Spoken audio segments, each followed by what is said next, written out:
Years ago, we started Reactive Ops first and foremost as a services company. For us, that means humans helping humans be great at very difficult things. Since then, we've seen a massive shift in DevOps culture and tooling. We want to prepare you for the future of cloud infrastructure and help save you from the many mistakes that we've made along the way. We don't just want to do Kubernetes for you, we want to help you do it for yourself. We'll do that here on this podcast and a whole lot more. In upcoming episodes, we'll talk Kubernetes, leadership, and DevOps culture in general in ways that we hope will help you and your company successfully navigate the cloud. This is Environmentally Friendly, and I'm your host, Kendall Miller.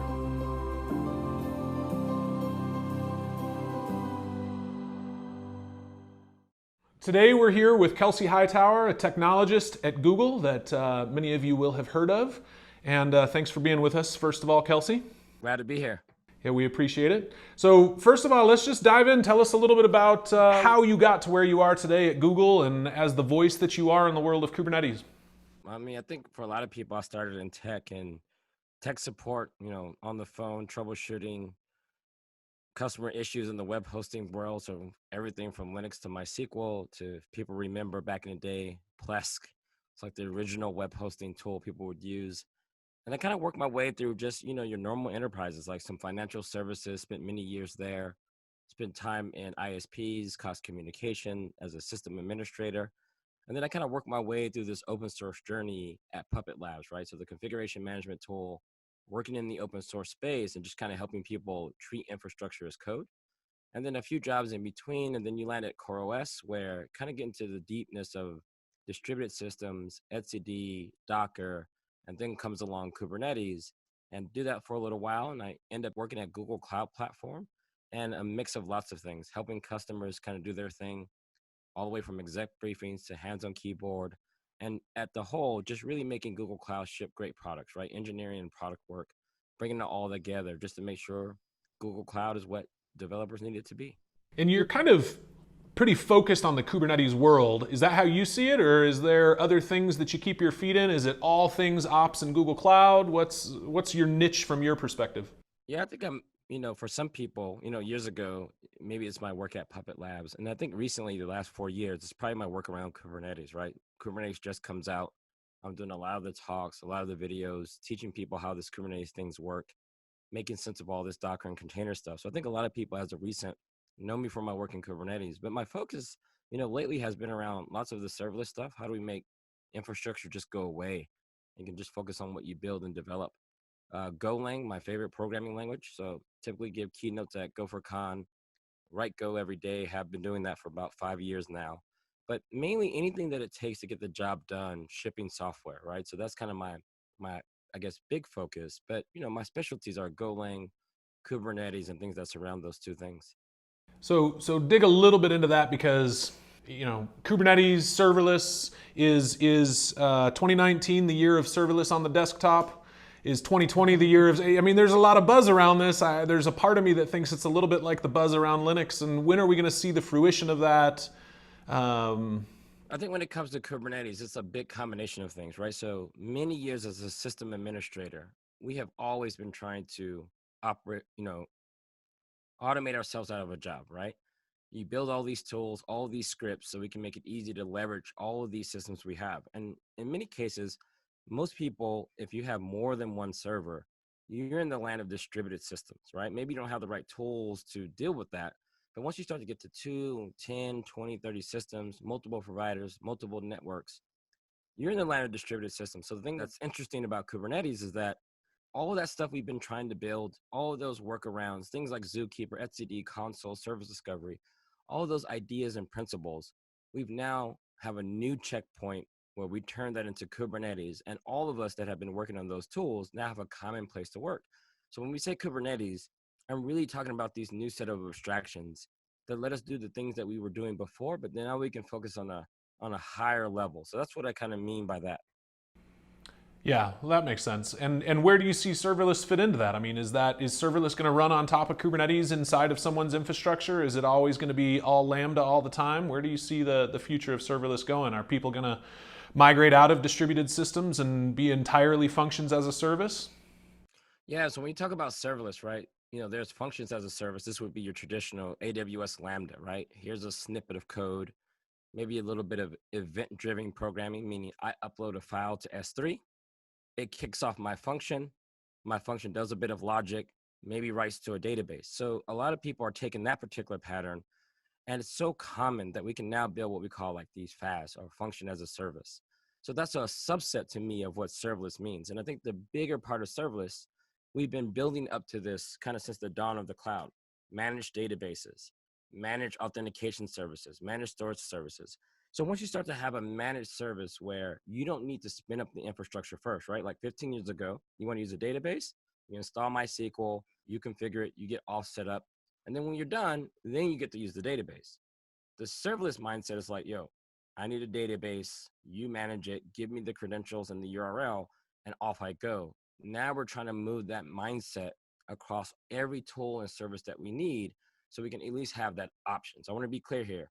I don't think the future will be only serverless. There will be no need to tweak and tune, but I think there should be a serverless offering in every category of service that someone wants to use. And then if they need to tweak and tune, they can drop down and run it themselves.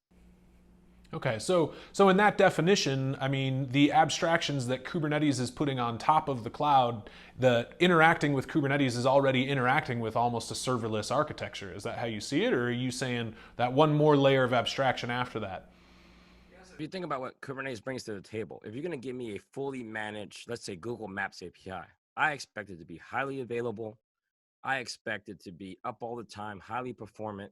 And I don't envision someone behind the scenes messing around with a bunch of VMs, reacting to every page that goes off. So you probably want a distributed system that makes that managed service a bit easier to manage. So this is where some people would say, if you were to build a serverless platform on your own, let's say you're AWS, of course you build all those Kubernetes-like things underneath, right? Internally at Google, App Engine kind of falls in this category, maybe not for functions, but more for web apps.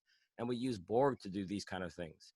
But in the open source community, or you're on-prem, or you want to stitch together your own serverless framework, you don't want to start from just a VM or Linux, right? You probably want to start from all the things that Kubernetes introduces so that we can just focus on the developer experience.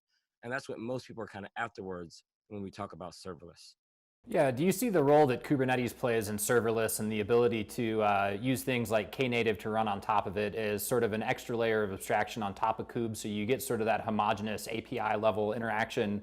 The same way that Kubernetes has offered that through open source. You can run it in Amazon, you can run it in Google, you can have it as a managed service, you can roll it yourself, you can put it in a data center, right? Do you see Kubernetes playing a role in serverless that way, where you're starting to see, the same APIs for your deploying your FAS, kind of the same way that Kubernetes has done that for containers and distributed systems?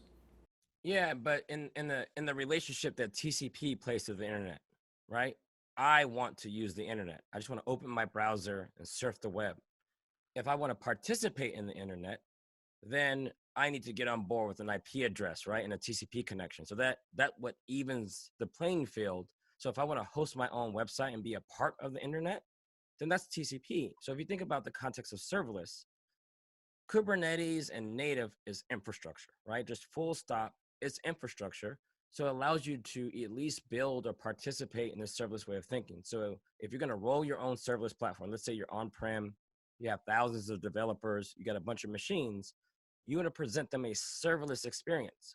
One way you could do that is, get Kubernetes, get native, and manage the hell out of that thing to the point where they don't even know what's going on. They just deploy their application using those APIs. And, you got to be honest and transparent. Native alone is probably not everything you need, right? You still need metrics, you still need logs, but it gives you one more piece in that toolbox to deliver a serverless experience. And then if this catches on, maybe the hosted versions of this, the things that are fully managed maybe by another provider or a cloud provider, you're all using the same APIs. And that's what we're kind of after with this whole native thing. Yeah, I think I'm hearing you define serverless differently than I've heard other people define serverless. And, to me, or the vast majority of what I hear is all focused on functions as a service. And you're bringing it sort of to everything that abstracts away the actual interaction with a server, which makes sense, I guess. I don't think heard that definition of it or heard people talk about it that way. Is that, do you think people are just lagging and talking about that, or am I disconnected from the world that's talking about it somehow? I mean, you're a victim of marketing, right? I think what most people have is when you first start out with the word serverless, right? You're kind of introduced through whatever path. Maybe you went to reInvent 4 years ago and you heard Lambda pitched that way.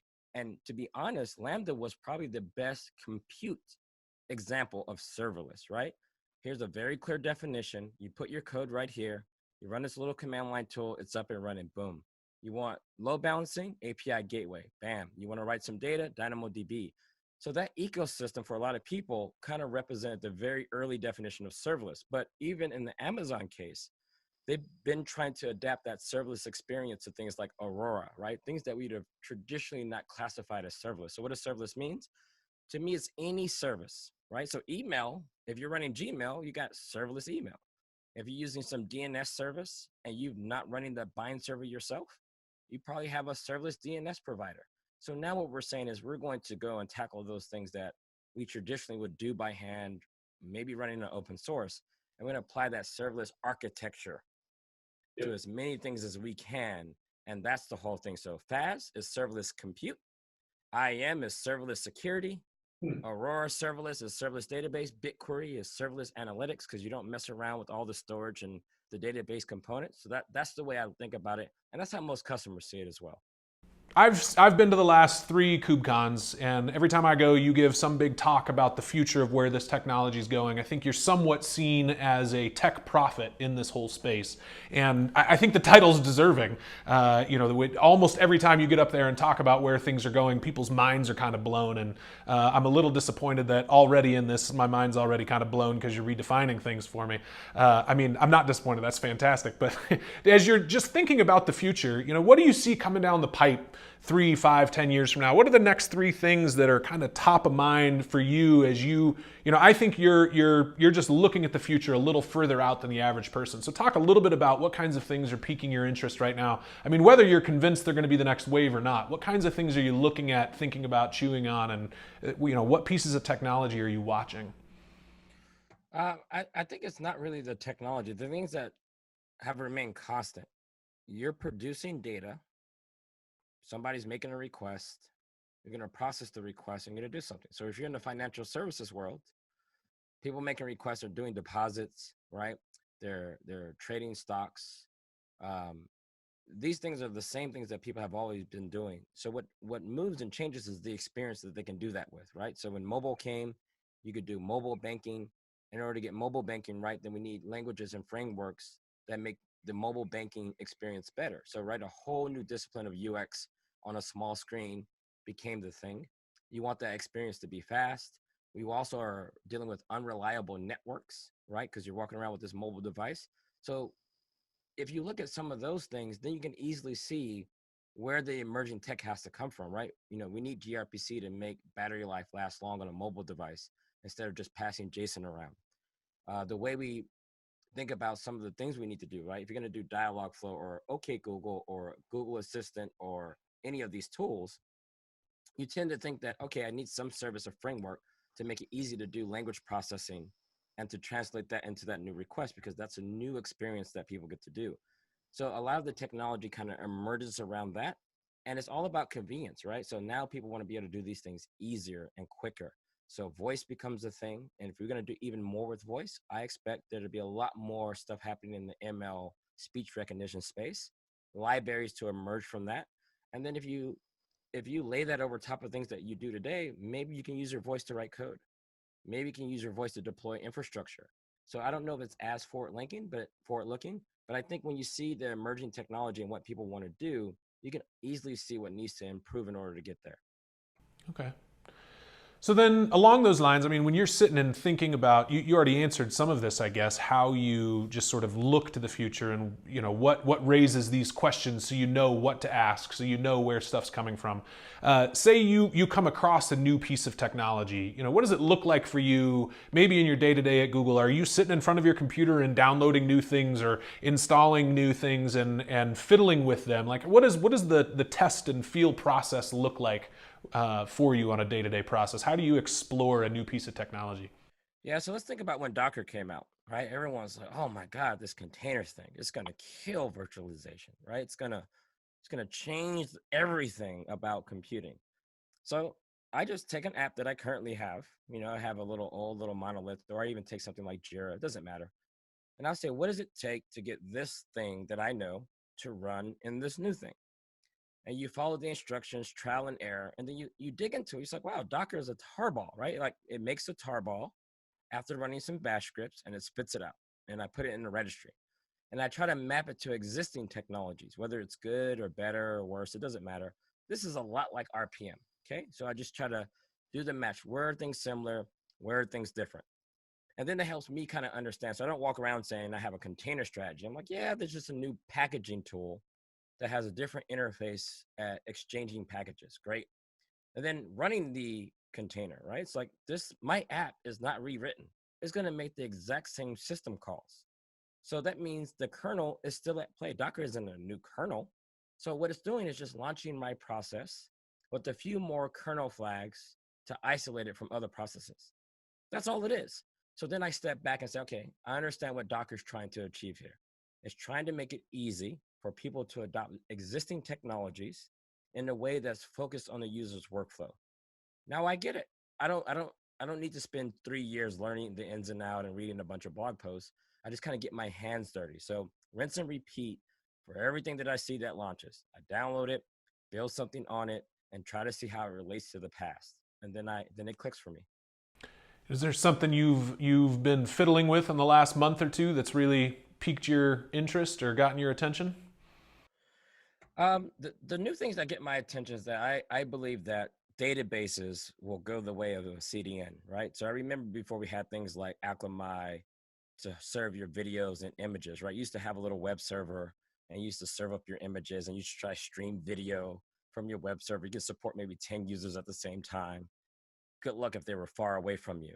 And then we started to let go of that, right? We were like, you know what? Maybe we'll just host our videos with a CDN that will then spread that content everywhere. And we would just give out the URL from our website. It was okay that we didn't serve up the video from my infrastructure. I think databases at some point, of course, we have to think about PII and all that security sensitive stuff. But at some point, that data needs to be available in more places if we really want this vision of like multi-cloud or compute wherever I want to really exist. So to me, the database stuff, so things like Spanner at Google, how do we do time clocks to make sure we have global time so we can actually do this global replication? And then things in the open source community like CockroachDB that are trying to build that database where you can install all the nodes everywhere. And as you write to it, it decides where data needs to live, handles all of that replication, and then it starts to feel more like a CDN for databases.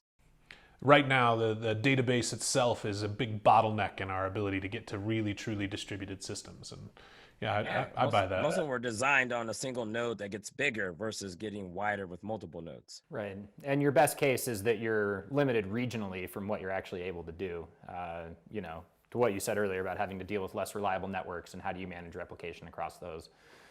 Not an easy problem to solve, but definitely at the forefront of what needs to happen next in order to distribute data, like you said, like CDNs have been doing for the past, decade or so. Exactly. So Kelsey, being deeply involved in the DevOps world, SRE, et cetera, how have you seen just the culture of these things change over time? Do you see them going in a different direction? Is service ownership, just everybody needs to adopt it and everything will be fine? Is there something different coming that you see, in the future of culture in terms of, this whole realm of interaction, DevOps culture, SRE culture, et cetera? I have mixed feelings on our attempt as an industry to encapsulate culture with the word DevOps, SRE. If SRE requires a set of skills, and I know in our industry we don't like to talk about skills, right? Everyone is good, everyone is learning for sure, but not everyone has the skills necessarily to execute on all the things that need to be done, and that's okay. The sooner we say that, the sooner we can actually start learning those skills. So you can take some companies that have never, ever managed their own application before, right? They've outsourced the whole thing. Next week, they decide to bring it in-house and hire 3 or 4 people and say, yo, this is our SRE team. And that's a real hard thing just to apply that label on people who have never experienced what it means to do SRE. So they're finding configuration management tools, writing bash scripts and saying, yo, that's SRE. That's not really SRE, right? Like the goal is to do a little bit more engineering than that. So there's a lot of cultural things that work well at Google, where SRE can then emerge as this word to reflect that particular culture. So I think a lot of companies are adopting these titles and words without understanding what they're going to have to specifically do. For example, you go talk to a company and say, hey, we've been practicing DevOps. And I'll say, for how long? And it's like, for 5 years. Okay, what have you done? Well, we still don't have CI/CD. We still don't have a culture where people are sharing code.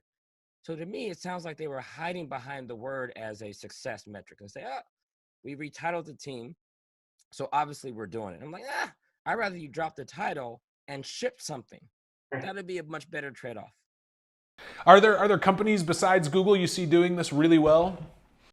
Lots of them, right? So before we started giving these things labels, most of the brands that have a product that we can interact with every day are doing something right, that they're keeping these things up and they're shipping them. Maybe they're not following the exact same tools and practices that everyone else is, but look, that stuff is up. If you're on the mainframe and you keep that mainframe running, you're doing what you got to do to make that work, right? So maybe you don't have developers that are working with ops. There's a lot of successful projects in Google where there is that kind of hard split. I run Borg, you use Borg. I don't expect everyone that comes in to write code at Google to understand how Borg works, right? So there's not necessarily a need to always sit next to each other. Sometimes that could be a symptom of a worse problem. There's no APIs between the infrastructure and the application stack. So of course you got to open tickets and have someone do everything manually. So I think a lot of companies, especially the web companies, they do a pretty good job. I also think some of the companies that do a good job around security, where there's a very stringent process about how do you keep the data protected year after year, they don't leak our data. And those companies tend to do a decent job by not having all of our data floating around. And that relationship between security and application developers has to be tight to make sure that goes into play. So I think lots of companies do it. I think people hold Google up as a model citizen because we write about it. We definitely train it, and we're just kind of out front and center. But let's not discount some of the smaller companies that are doing a good job keeping their services running as well. So let's pivot a little bit away from sort of the market in general and what's coming down the pipe. Let's talk about you a little bit. What does the day-to-day for you look like as a technologist at Google? I mean, I think I picture you coming in and sitting down and, reading the news about what's new out there and going and fiddling with all those things and having conversations with people. I have no idea what your day-to-day actually looks like. Tell us what it looks like for you at a day-to-day at Google. So I care more about the business than anything else. So Google Cloud is a business, right? And as a business, we have some goals that we want to execute on, right? So I pair up sometimes with some of our VPs at Google. One of our public VPs, Melanie McFessel, she runs a large part of Google's engineering team.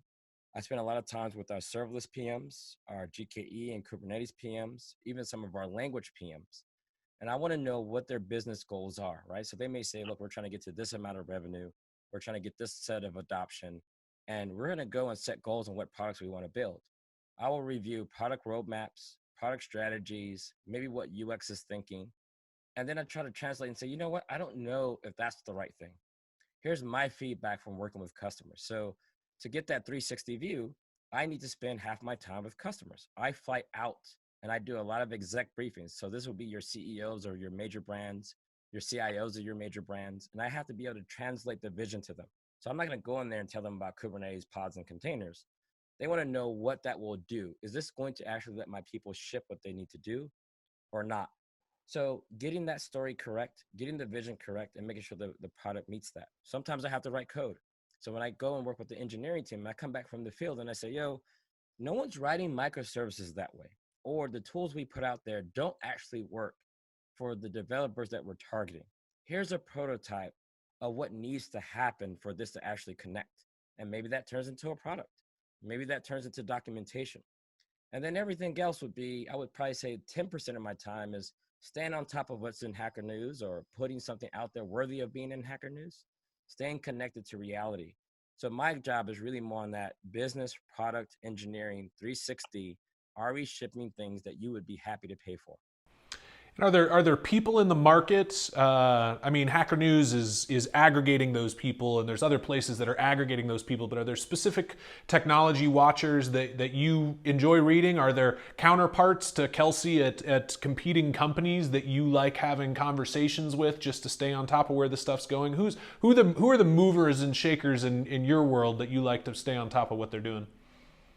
Yeah, definitely. So if you think about people like Joe Beta, for example, he was at Heptio, former Googler, now he's at VMware. You have people that are working on the tech that I get to know. For example, the people that were working on Prometheus, you can just ask them questions. Those are very active maintainers of those projects. I also have done a lot of conference chair work. So when we pick the keynotes, we pick the talks, you kind of get to know these people and say, hey, what's going on in your world? Why are you building what you're building? What are you seeing? So I think they come from everywhere, right? So if you just take the time, there's also a nice group of people over at Solo, right? They're building like this kind of global service mesh glue and super glue. Eat It is her name. And her team is really trying to fill the gap and make services debuggable, make the service mesh work for a lot more people. So just sitting with them for an hour over a hangout or playing with their product and giving them product feedback. The folks over there at Weaveworks doing what they're doing around GitOps, right? What are they seeing in the market where they gave this new technique of deploying things a name? So that's where I interact, and I just talk to lots of people from big and small companies to get the full picture. Well, so then, I mean, do you have any other questions before I ask a ridiculous wrap-up question? Nope, fire it well. Okay, so Kelsey, money's no object. You've made your billions. I want to say you stop caring about that technology, but that probably doesn't happen. I mean, what do you go do if tomorrow you won the lottery and cashed out substantially? Are you having the time of your life? Is there something that would dramatically change about what you're doing? Work-wise, I'm good. If I was going to be in tech, I would be doing what I'm doing now, probably where I am now, right? Like this is the right intersection of getting things done. If I wasn't doing tech, the thing that I think would be most helpful to the world. So I'm a practicing minimalist, right? Like I buy minimal things, I buy what I like, I don't overbuy, I don't overconsume. And that whole thing around thoughtful consumption is important. Whether you care about climate change, whether you care about world hunger, whether you care about being nice to the people around you, there's a lot there to educate people on conscious consumption, right? Like if you're in debt and you want to get out of debt, then you need to be thoughtful about where you spend your money. So to me, that would be the world I would emerge in. It's like, how do you help people who don't have access to communities that are doing that correctly? And you go in and you try to actually build the tools for them, share that particular set of knowledge like I do in the tech world. And I think your neighbor will be better off. The communities around you would be better off. And globally, the world just be, I think, a much better place if people had, time to do that.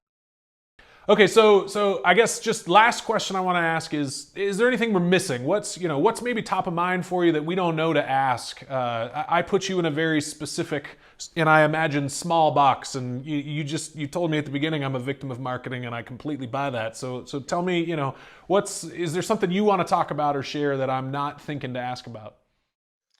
I'm hoping people go back to a point where you don't believe it until you try it yourself. So if you're in the tech field, if you're an engineer, I don't care if it's a formal title or not, hopefully you're trying and putting your hands on this stuff. You're kicking the tires and you're asking questions. If you do that, then I think you'll get all the answers you kind of need, or at least you'll know what questions to ask. So that's the thing that I'm hoping that maybe your listeners or people in the community will remind themselves of. Yeah, it's cool to read the blog posts. It's cool to look at Hacker News. It's cool to try to see if you can be like someone else or some other company. But at some point, you have to actually put it through your own engineering rigor and get good at that. So as we see new stuff come out, we can actually be very pragmatic in our approach and scientific in our delivery. And I think that's kind of the thing that's a bit missing from this kind of fashion of technology world we kind of live in today. Well, Kelsey, thanks so much for being with us. Thanks so much for sharing with us. And thank you. Challenging our worldview. That was helpful. We really appreciate it. So thank you, sir. Awesome. Thank you. Lance, I don't know what stuck out to you from that.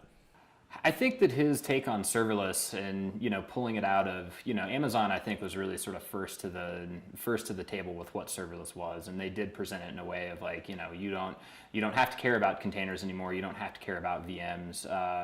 Here's a somewhat bespoke way to deliver code functions, right? Wrap them up in a tarball, and we support a limited number of languages, and you can have this sort of event-driven paradigm that starts with a web call to an API gateway, or possibly something on an SNS queue or something like that. So anyway, so that's been the world's introduction to what serverless is and how we adopt it, and his take on it of these abstractions and managed services that people are building, that's serverless, right? That is, things that you don't have to care about.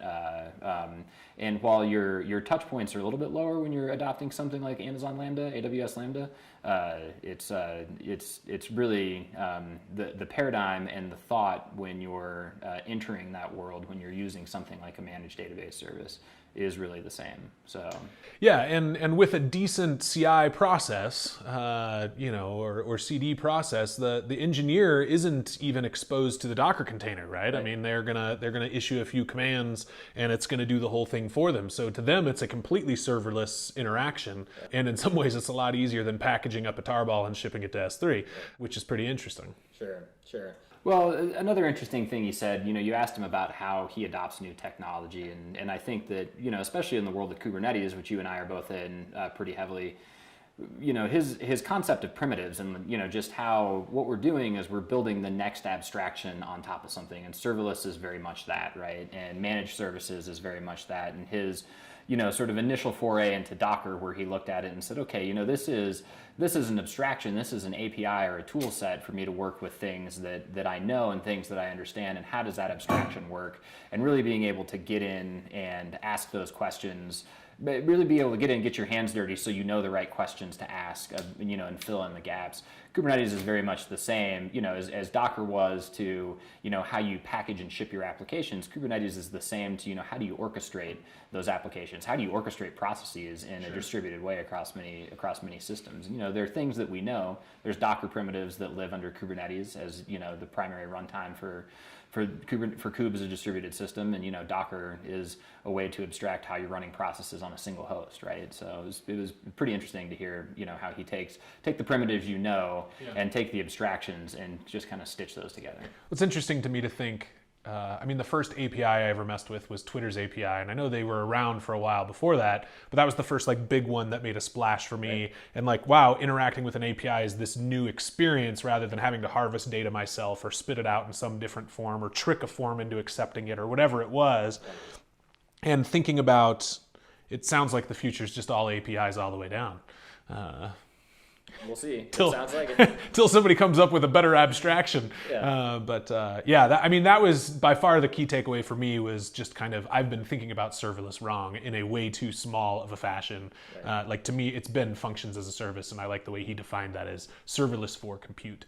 Right. But there's also serverless for everything else. And then also hearing him talk about how databases really are kind of this bottleneck right now, and there have to be massive distributed databases for us to really get to the big distributed systems that we expect to see in the future. Right. Yeah, and you see, one of the biggest limitations on managed database services, whether it's Cloud SQL or RDS or Aurora or whatever, it's all regionally based, right? And so if you want to have something that's truly distributed across the entire world, but you have to talk back to US East in order to actually access your database, then you're dealing with some network latency at a minimum, among other things, among reliability, right? If you lose an entire region, so it's a hard problem to solve.